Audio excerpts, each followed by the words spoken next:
Assalamualaikum warahmatullahi wabarakatuh. Waalaikumsalam warahmatullahi wabarakatuh. Alhamdulillahi rabbil alamin. Wassalatu wassalamu ala nabiyyina Muhammadin wa ala alihi wa ashabihi wa man ittaba'ahu ila yaumiddin. Wa ba'd. Ayuha al-ikhwah at-talabah, a'azzani Allah wa iyyakum.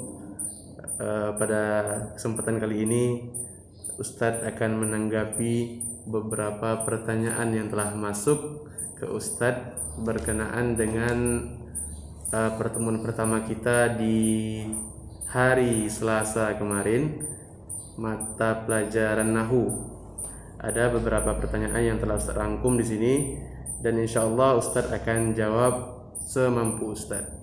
Pertama, ada pertanyaan yang masuk, bunyinya, apakah sahih ada bagian-bagiannya? Dalam ilmu nahwu, fi'il sahih itu tidak ada bagian-bagiannya. Hanya ada satu bagian, yaitu fi'il sahihul akhir. Hanya fi'il sahihul akhir. Berbeda dengan ilmu sharaf. Di ilmu sharaf, fi'il sahih itu terbagi menjadi tiga. Ada namanya salim, ada namanya mahmuz, ada namanya mudha'af. Fi'il salim adalah fi'il sahih yang dia tidak mengandung huruf hamzah dan tidak mengandung tad'if atau tasydid. Tidak mengulang dua huruf dalam satu fi'il. Itu namanya tad'if, mengulang dua huruf yang sama dalam satu fi'il. Itu namanya tad'if. Ini jenis yang pertama. Yang kedua adalah mahmuz, yaitu fi'il sahih yang salah satu dari huruf aslinya adalah hamzah. Ini namanya mahmuz. Kemudian yang terakhir adalah mudha'af, yaitu fi'il sahih yang dia di dalamnya terdapat tad'if, dua huruf yang sama diulang. Contohnya seperti marra, mim, ra, dua di situ. Dia terdiri tiga huruf, marra, mim, ra yang pertama dan ra yang kedua. Ini namanya tad'if. Ini dipelajari di ilmu sharaf. Sedangkan di dalam ilmu nahwu hanya satu jenis dari fi'il sahih, yaitu fi'il sahih akhir. Karena dalam ilmu nahwu yang dibahas itu adalah akhir daripada kata tersebut.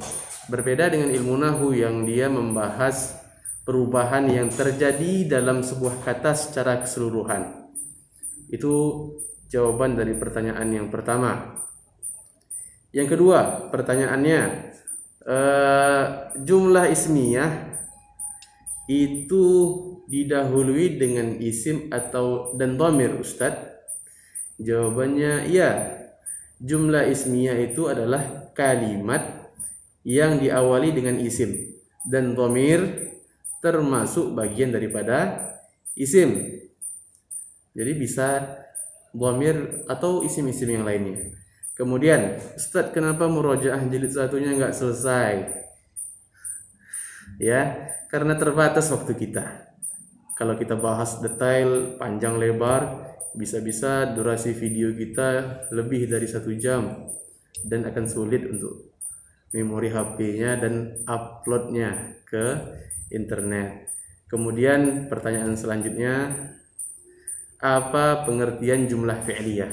Jumlah fi'liyah adalah kalimat yang diawali dengan fi'il atau kata kerja. Jadi semua kalimat yang diawali dengan fi'il itu dinamakan dengan jumlah fi'liyah. Pertanyaan selanjutnya, apa itu wawul jamaah, nunun niswah, nunut taukid, ya al-mukhatabah? Nah, ini agak panjang penjelasannya.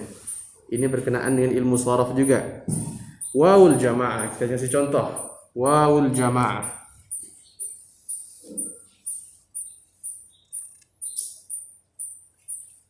Contohnya, kalau antum belajar ilmu sharaf di pada kelas 1 nih, zahabu.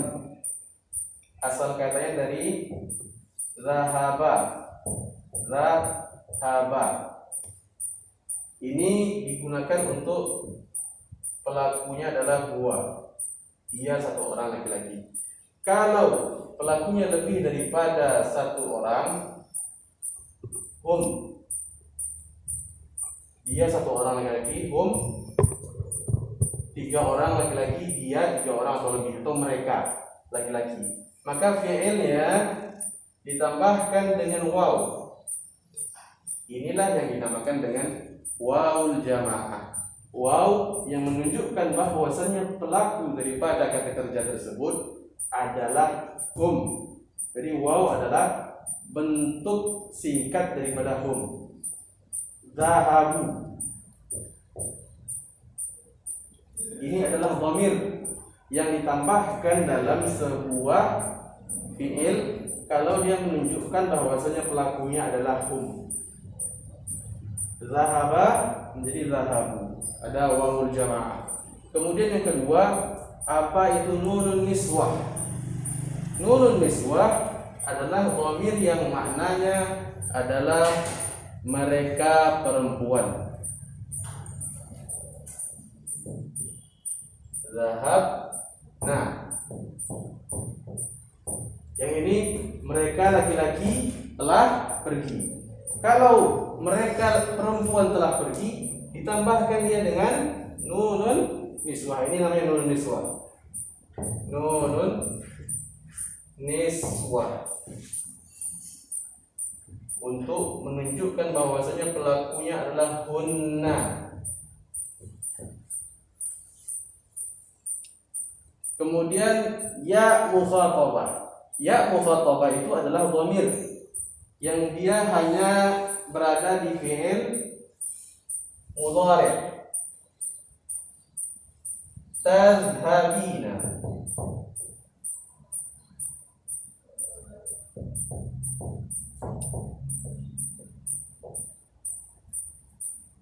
Ini fi'il mudhari', sebelumnya fi'il madhi. Tadhhabina menunjukkan bahwasanya pelakunya adalah anti. Anti tadhhabina. Kalau pelakunya anti, maka model fi'ilnya adalah tadhhabina. Ini ya-nya. Ya mukhatabah. Kemudian yang ditanyakan selanjutnya adalah nunun niswah.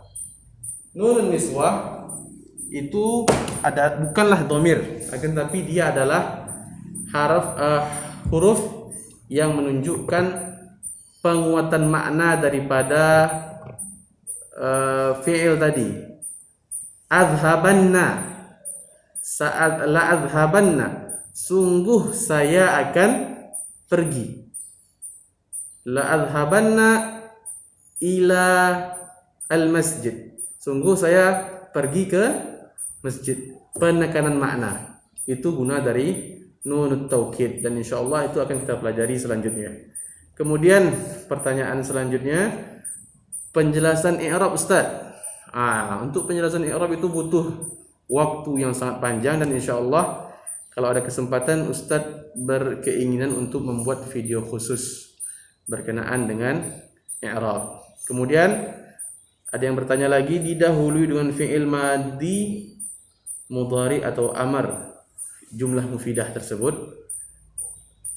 Jumlah fi'liyah didahului dengan fi'il madhi, mudhari dan amar. Betul. Jumlah fi'liyah itu didahului, bisa dia fi'il madhi, bisa fi'il mudhari atau fi'il amar. Kemudian ada yang bertanya lagi, Ustaz, planet. Planet ini isim, fi'il atau apa? Planet itu adalah isim, kata benda. Ada berapa huruf illah? Huruf illah ada 3. Alif, waw, dan ya. Maka apabila fi'il yang huruf aslinya yang terakhir adalah alif, waw, ya, maka fi'il tersebut dinamakan dengan fi'il mu'tal akhir. Kemudian pertanyaan selanjutnya, definisi jumlah mufidah dalam bahasa Indonesianya apa, Ustaz? Definisinya secara ringkas itu adalah kalimat yang sempurna. Kalimat yang sempurna. Kemudian pertanyaan selanjutnya, apa itu harfun jar? Harfun jar adalah harf atau huruf yang apabila dia masuk ke dalam isim, maka isim tadi akan menjadi majrur atau berbaris kasrah. Contohnya baitun, rumah. Kalau kita masukkan harfun jar fil baiti, bukan fi bait, fil baitu, tapi fil baiti. Ini namanya harfu jar. Dia menjadikan isim setelahnya berbaris kasrah atau majrur. Kemudian yang terakhir, apa itu mubtada? Mubtada itu adalah setiap isim yang berada di awal jumlah mufidah, yang berada di awal sebuah kalimat. Inilah ringkas penjelasan Ustadz tentang pertanyaan-pertanyaan yang telah antum berikan.